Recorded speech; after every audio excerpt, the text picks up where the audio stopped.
And we are back live. It is the Operation Paul Revere 2018 special live broadcast.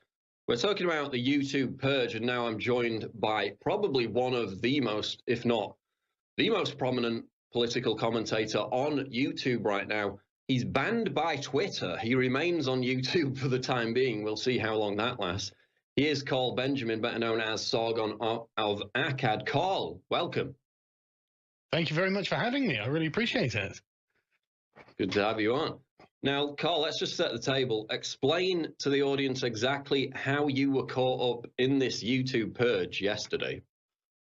Well, I was live streaming on one of my channels, and suddenly the live stream cut. I was knocked out of my Google accounts, and I was told that I was my account had been suspended. I don't know why, because on my accounts, on my YouTube channels, I didn't have any strikes or copyright strikes or community strikes. And I'm still waiting for YouTube to tell me what exactly this has all been about. So I'm just operating on theory at the moment. And again, it's this whole Kafka-esque thing. You don't know what you've done wrong, so you can't even address it. Yeah. Do you think it's, like they've gone through your old videos and dug up something, or do you have any idea what might have caused this? I actually think this might have, stemmed from a political spat about a year ago that I had with another YouTuber, where they leveled copyright strikes at an alternate account I had, and for some reason, over a year later, YouTube has decided to, I don't know, persecute me for some reason. I have no idea. Like to just decide to suspend my actual Google account that my other YouTube accounts are attached to. And that's the best theory I have at the moment. But I mean, it happened a year ago. Why would they do it now? Why would they do all of this right now? Because so many different accounts have been struck, given community guideline strikes, or just been suspended. And it's been part of it. Seems that I've been caught up in this kind of stampede that YouTube have been taking part in and perpetrating. I don't know why they're doing any of it. The volume does seem to have been turned up, especially since the Parkland shooting. Our own bureau chief, Jerome Corsi, by the way, last night, his channel is completely terminated. This is a guy who's been in the White House press briefing room, noted journalist. Yeah. He's gone. They're turning the volume up on everyone. As you're a liberal centrist, self-declared. And you made this point in the Big League Politics interview, actually, which I read yesterday. This purge hasn't, from what I've seen, really impacted the actual far right or the alt-right. The majority of the targets appear to be centrist conservatives and, what people call the new right. What can we deduce from that, do you think?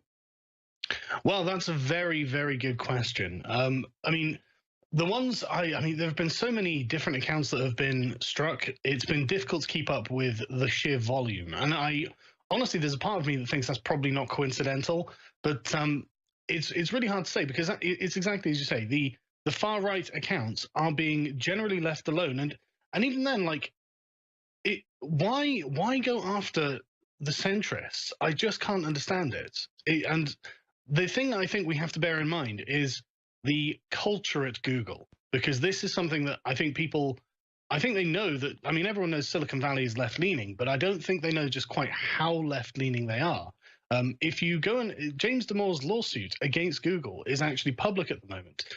Obviously, and so if you go through that, you can find some of the most ridiculous social justice warrior nonsense that's going on in the heart of Google that's being encouraged by the management. When Damore brought out his memo, evolutionary psychologists said, yes, this is exactly what we think. This is how the science. This is basically 90% accurate with the science.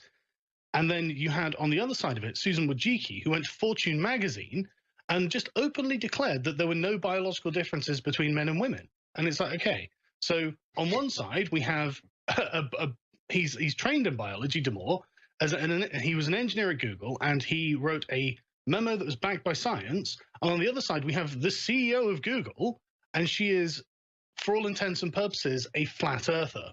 So what do we do?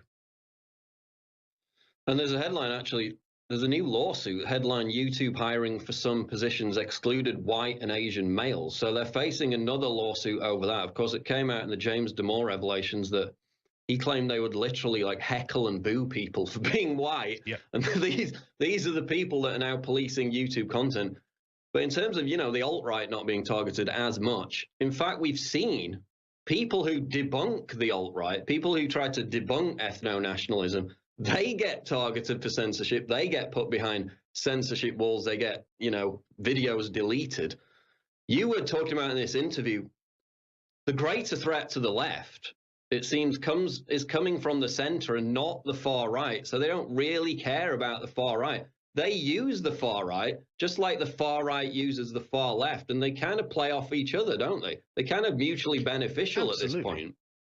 Absolutely. I mean, I honestly think that the rise of the alt-right, and when I say that, that's a very generous term as well, because it's very difficult to find an alt-right YouTube account.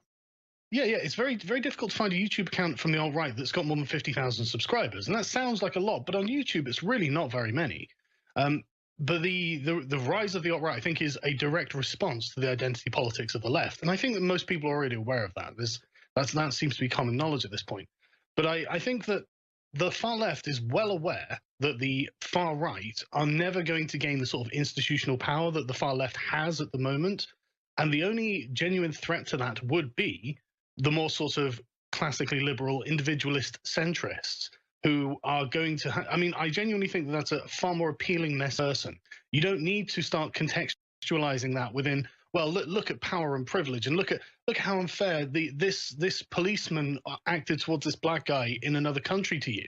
You don't have to start doing all of that. You say, look, if we just treat people as individuals, and if we just refuse to discriminate based on race, gender, all of these arbitrary characteristics, then you will inevitably create a fair system, because that is what a fair system looks like, instead of an unfair system where they now have to actually categorize people based on their race and gender because to try and right some historical injustice or something that nobody involved has been responsible for.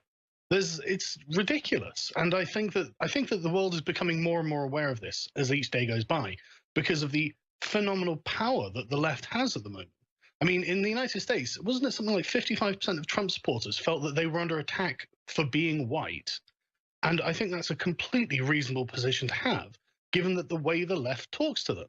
And then exactly as you say as well at Google, there are examples in Damore's memo of them just booing white men in their meetings. And exactly say, like, they're now targeting Asian men as well, because I suppose Asians now have white privilege, which I guess if you look at the statistics, that's true, because they're doing very well. But then when you look at what they're doing, just their activities, okay, you can take any example and say, right, what did this guy do?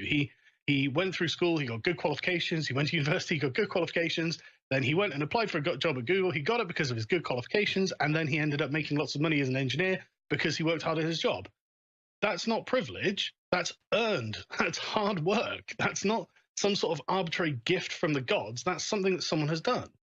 And they're going to find themselves in, and this really like all ties back to why Damore was persecuted in the first place, because Damore obviously had done basically the same thing, because I guess young men who are of a certain caliber have a tendency to work hard and do their best. But this all ties back to Damore, because the whole point of his memo was to say, look, it's not that women can't be in tech, and this is despite the misrepresentations you may have seen in the media, which are genuine misrepresentations. It's only a 10-page memo, anyone can read it. It's not that women can't be in tech. It's just that if you look at what happens in a free society, people tend to follow their natural inclinations. And if women's natural inclinations tends to lead them into other careers, you can see why Google's having a problem breaking that sort of 30% threshold to try and get women into their company. But for some reason, if women don't want to do it, you really can't do anything else other than change the nature of Google itself to try and cater towards women to get more women to join, which was what Damore's actual suggestion was. It was actually in the service of trying to get women into tech. But because they are so ideological and so deeply rooted in the social constructivist ideology that is intersectionality, they can't bring themselves to say that, because if they say that, that undermines absolutely everything about their worldview. If it isn't that someone's oppressing them, if it isn't that this is all about social biases and racism and sexism, then they really have to look at themselves and have a think and say, right, nothing I believe is true, And just being honest with yourself, if someone came up to you and showed you something that, they said, look at this, nothing you believe is true, you'd reject that out of hand anyway, wouldn't you? No one would want to accept that. And so I can understand why they're acting the way they're acting, but we've all got to be wary at this point, because I think they're getting worried, and I think they may be lashing out. It does seem to be, a fork in the road right now. They are at war with reality. I mean, to put it simply, they're at war with the reality that a meritocracy exists in society, and that women, as you said, aren't naturally inclined, to apply for these tech jobs, as is reflected in their own gender percentage stats and race percentage stats in terms of their employees. But to expand this out, Carl, I can now barely respond to people on Twitter who aren't world famous. I can barely respond to people with YouTube videos as individuals who aren't world famous without them having some kind of mini breakdown and accusing me of organizing, a harassment campaign against them, simply because I refuted something idiotic that they said in the public arena. And I'm sure you've had examples of this personally before as well. Yes. Question is, do you think this whole contrived moral panic about harassment, which is what started the ball rolling on this YouTube purge last week, with CNN lobbying for YouTube to shut down our channel, do you think this whole contrived moral panic about harassment, speaks to this wider societal problem of even public figures now being so coddled, so oversensitive, that they automatically treat counter-arguments and debate as cyberbullying and abuse? I think that's a wider problem here. What do you think? Oh, absolutely. So I think that there's a general distaste of public bigotry, that the public at large generally have an objection to it. They don't like seeing public figures being openly racist, openly sexist, and just openly dismissive. And really, I think it comes down to holding people in positions of power accountable. Because, I mean, Kathy Newman and Jordan Peterson are the example of this, where she's on the attack the whole interview, desperately trying to misrepresent his position, desperately trying to close him into a box to say, look, everything that I believe is right and everything that you believe is wrong. And Peterson was just far too smart for her to be able to do that. She ended up looking like an idiot, not even looking like an idiot, but I mean, saying we should organize our societies along the lines of the lobster. Yeah, okay, she looked like an idiot, but like she looked like she was, like Peterson said, ideologically possessed. She wasn't listening to what he was saying. She was just fighting him. And then afterwards, instead of saying, okay, I may have made some mistakes there, I may have said some silly things, I think I might reconsider my position on these things. Instead, she decided to say, oh, well, people are things at me, therefore I don't need to change. Everything about Jordan Peterson's fans are wrong, and that's where I can lay the blame. And it's like, Kathy, nothing is wrong with Jordan Peterson's fans. I mean, and ultimately the hypocrisy of this, the number of times, like people, public figures have been chased off of Twitter because of a far left hate mob. I mean, just Google it. There are dozens and dozens of examples of celebrities like Stephen Fry, and you've got loads of them where they just get battered by the far left mob because they said something transphobic or whatever. And it's just like, you have to understand that this is just not a card you can play. You can't say, oh, I'm the victim, therefore everything I say is right and everything about me is good. No. You probably aren't the victim. You're coddled within a giant organization. You're just getting nasty words on Twitter, and it's because you were being nasty in the public space and because you were acting like an ass. Be nice to people if you don't want people to treat you badly. It's really that easy. Well, we had another case of that yesterday.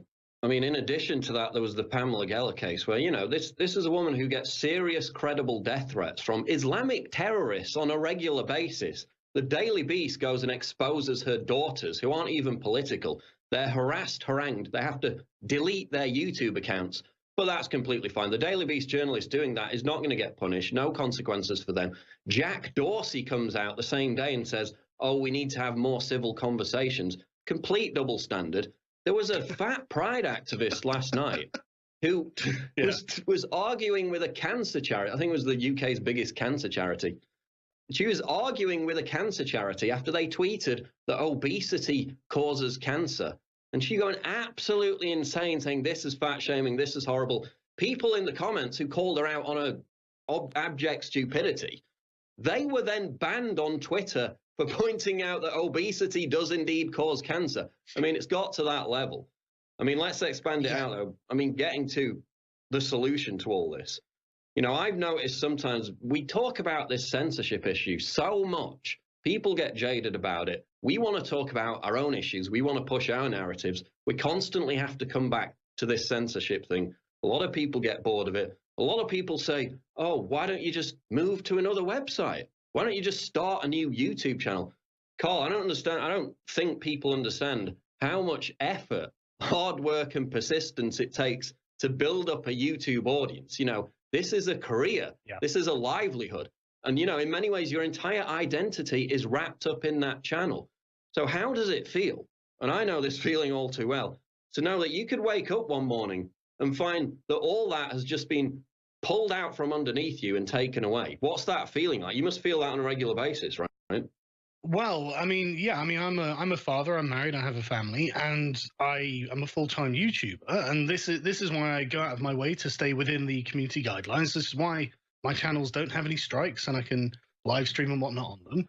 And so to be arbitrarily terminated is genuinely disturbing. I've actually managed to get back into my account now because some of the trusted flagger types are actually not bad folks, and they will help you as much as they can. And it turns out that what you can do is, if you have another Google account, I was able to make that a manager on my YouTube channels, which were left unaffected because there were no strikes on them. And so now I actually can resume my career.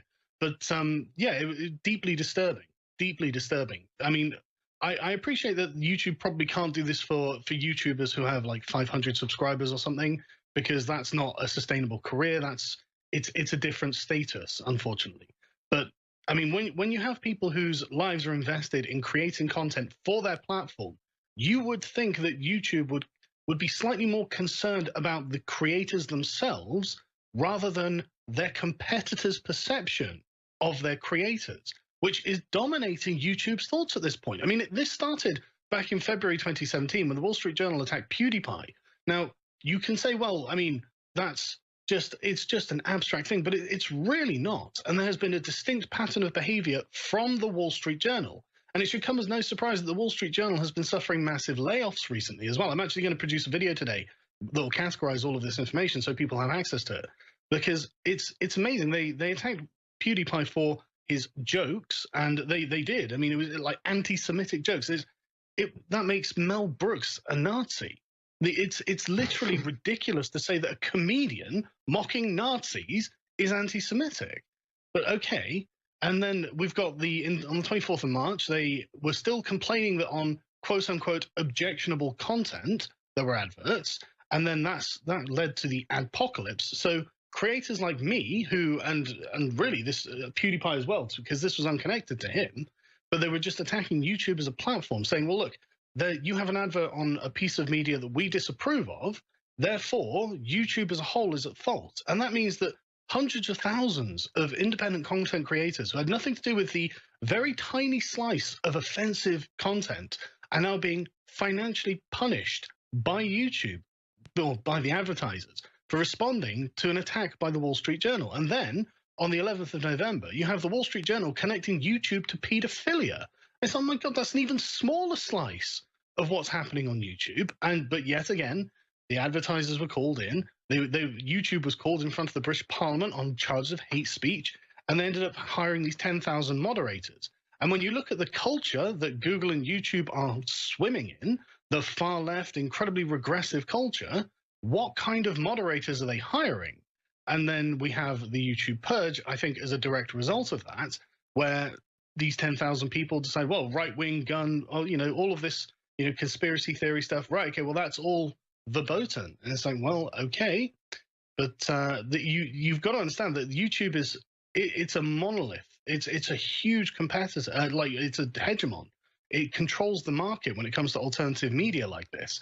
It's so big, there just isn't a competitor around at the moment. Now, that's not to say that the free market won't create one. I really genuinely hope it does. And there are alternatives if people aren't aware. But unfortunately, you had VidMe was one that was around recently and had to shut down because they simply can't outcompete YouTube. Because at this point, anything that someone does, YouTube can just appropriate. and they've got the financial backing and the infrastructure to just be able to implement it within a few days. And they can now, they're at a point where they're so powerful that you've got to start trying to, like, not attack YouTube, but like trying to get them to listen to you. And this is why there's a talk of a YouTuber union going around. There's a YouTuber called Yoey Sprague, I think his name is. He runs the Slingshot channel, and I think today he put up a video talking about how he wants to start unionizing content creators. And honestly, I think that it might be worth our time to do that, because we're just getting knocked around. I mean, they've cost everyone thousands of dollars. And that's, and it's small individual content creators. And then you go to the big guys like PewDiePie, they cost him millions of dollars. And all he did was tell jokes. So, yes, I think something's got to change. I don't know why YouTube even listens to the mainstream media at this point, because if you look at all of their metrics, there have been so many layoffs, and they're all tailoring their content to be video focused, because YouTube is out competing the mainstream media, the old media. YouTube videos are becoming more and more accessible, more and more popular, and for some reason, YouTube keeps bending the knee to these people. If I were running YouTube, I would just tell them to get stuffed, because they can't actually do anything to YouTube.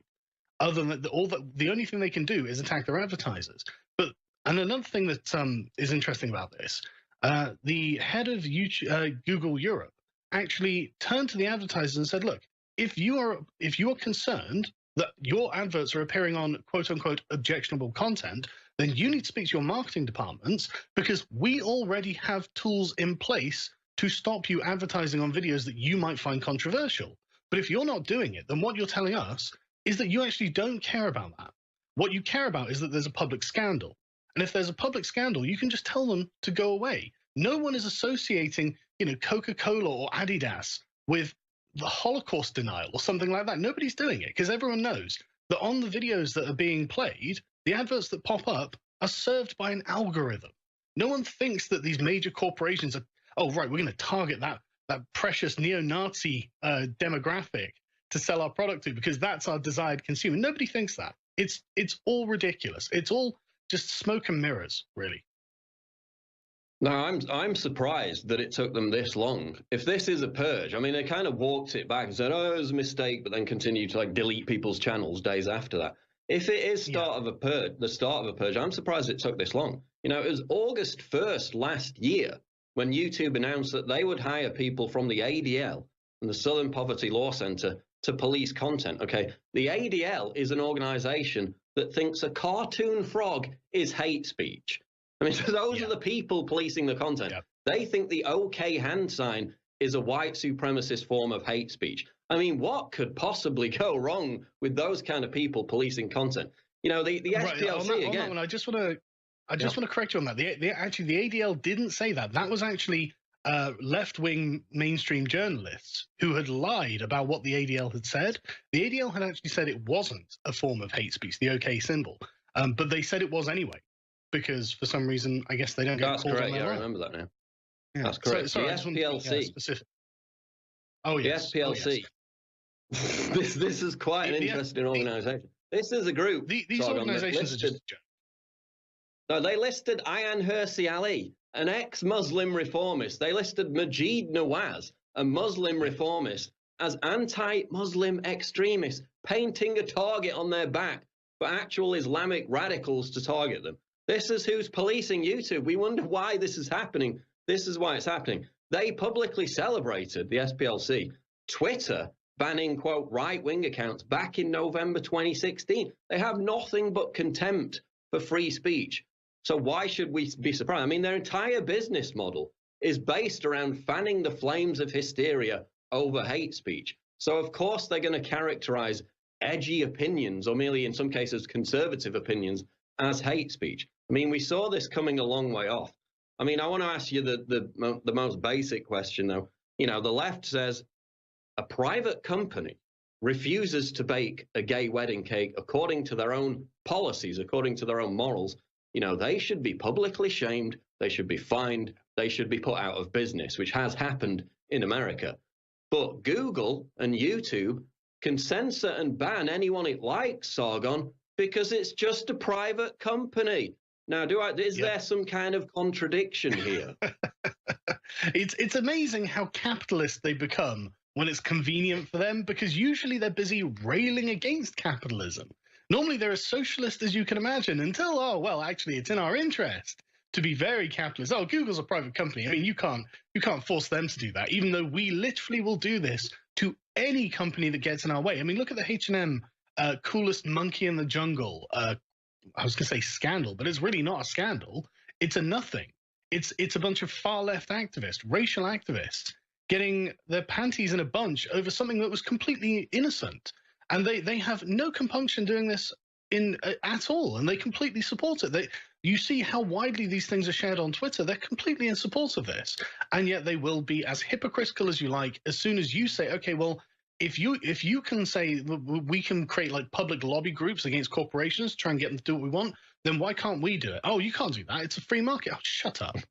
Shut up. I'm not even listening to you anymore. You're just such a hypocrite. I don't see why I would, No, I mean, there've been many people on the regressive left this week. That's good that you got your account back, by the way. But cheering, Thanks. applauding, popping champagne corks, celebrating the fact that we're being silenced. Like, it's even possible at this point for their echo chambers to get any smaller. I mean, what message do you have for those who applaud monolithic corporations like Google censoring free speech? What do you have to say to those people who are all on Twitter celebrating still? Yeah, I think they're remarkably short-sighted. If you can't argue for the rights of your opponents, then ultimately, when it comes to you having your rights threatened, there'll be no one to argue for you. I mean, this isn't anything new or revolutionary. This is the basis of a liberal democracy and universal rights. Everyone should be protected. I mean, I don't like having to defend the alt-right when they're being censored. I really don't. But I've had to do it consistently because that is the principle I believe in. I think that everyone should have the right to free speech, regardless of how awful what you're saying is. And in fact, I actually think sunlight is the best disinfectant. I think it is better to have these unpopular and often vile opinions to be present so people can use them as an example of why we don't do these things. Why, these are a good springboard from which to argue against. But the regressive left just won't have that. And I think that, honestly, it comes down to a kind of totalitarian mindset, because the number of them that I've seen who are just outright state they would censor someone if they could. I personally find that deeply immoral. And as soon as you create the power to censor, you can't be sure. Then you have to worry about maintaining control of that power. And then that becomes the focus of your life, because otherwise that's going to be used against you. And anyone who manages to usurp it from you, however they manage it, they're just going to turn it on you, and you will have absolutely no grounds on which to say, well, that's wrong for them to censor me, because it was right when you were doing it. It's so short-sighted. But you're a Nazi, Sargon. I mean, come on. I mean, that's literally become, that is almost a center-left position now. Anyone who disagrees with me is a Nazi. You see it more than ever. If you're a Nazi, how dare you have a right to an opinion? I mean, let's talk about solutions, though. Okay, this was mentioned in the Breitbart article, the Purge, which came out last night, big article. Ted Cruz, last month in a hearing, basically held YouTube's feet to the fire. He said if they don't comply with Section 230 of the Communications Decency Act, they're going to be in big trouble. That states that as a company, Google has to remain politically neutral. If they don't, they put themselves at legal risk of being responsible for the content posted on their websites. So they would be directly responsible, for example, death threats posted by an individual user. I mean, that's one way we can go. We can continue to pressure lawmakers on that. People have talked about an internet bill of rights. Aside from whining and complaining about it all the time until we're blue in the face, and I'm quite honestly bored of that at this point, but it does have some effect, right? They do walk it back when we make a big fuss out of it, but we continue having to do that. Aside from that, what are the solutions? What can we do to pressure YouTube to align its policies more in line with the First Amendment? What are some solutions that we can work towards? Okay, so the problems that we face are that Google has a particular kind of culture, and it's very deeply embedded within Google, and it's very resistant to the ideas that we have. And it's not because there's anything wrong with our ideas. It's actually that they're just incompatible with the ideas that they have. They have a kind of top-down, centralized organizational view of the world, whereas the sort of classical liberal types have a kind of bottom-up, individualistic, and I wouldn't say chaotic. I think competitive view of the world, where the people who are at the bottom and they organize their channels, they perform as they want. They want to be left alone to continue their careers as they want. But then when you find that coming into conflict with the top-down ideal that they're trying to impose on the world, which is political correctness and all of the sort of far left agenda, you can't help but find yourself at an impasse there. And so we can't persuade them to agree with us. We have to force their hand in the same way that the Wall Street Journal has done. Now, I would like to try and get them to say publicly and to maintain the stance that they won't police the political nature of the content on their platform. I think that YouTube's only mandate for policing their platform should be what is legal and what is illegal. Anything beyond that, they should have absolutely no opinion of, because that would be I mean, I'm just saying this as if I was running YouTube, because that would save me so many headaches. And the first time that something like this conspiracy video reaches #1 on the trending, and everyone's outraged. But if you look at David Hogg, he went on CNN and said, well, I actually don't mind that this happened because it made me famous. You know, it wasn't true.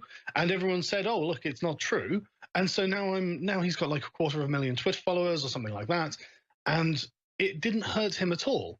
But it did hurt YouTube content creators, like we're seeing now with this purge. They cracked down, they started censoring, they started, again, bad precedents. So what I think we need to do is try and explain somehow to YouTube, say, look, just don't accept it when they say you must do something. And after the like 2 or 3 times of this happening and YouTube saying, look, we don't have a political editorial policy, we're not here to police fake news. That's actually the public's job. And it is the public's job to police fake news. That's the thing. The last thing you want, because I've heard rumors of this coming down the pipeline, something that is effectively going to end up being a social media ministry of truth, where they are the ones deciding what is true and what is not. And when you have a company controlled by a person who doesn't believe gender is real, saying, look, I'm going to tell you what's true and what's not, that's beyond the pale, in my opinion. And that's a genuinely scary position to be in, because this person could quite well be in just an ideological bubble, and they'll say, well, anything outside of this bubble just isn't real, even if you have however much proof you need. So I think that YouTube should absolutely recuse itself from policing the political and factual nature of the content. That's for the public to do. And if you look at YouTube comment sections, if you look at upvoting and downvoting, it's a surprisingly effective mechanism for that. And the nature of the sort of public dialogue that goes on, people will police what's true and what's not. There are fact-checking organizations. There's every reason in the world for anyone to produce a rebuttal to something that's been said that's not true. It keeps a conversation going. It gives the audience something interesting to watch. So the idea that this needs to be done from on high is, I think, a dangerous precedent and unnecessary, and creating a rod for their own back. I think if they were smart, they'd just do exactly as I recommended.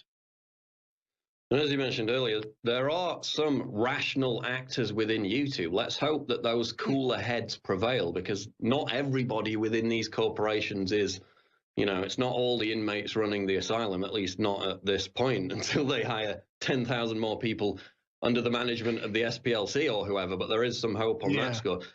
Going to wrap it up, but just in closing, you're banned on Twitter, obviously, a while ago. Tell people how they can find you on these other alt media platforms.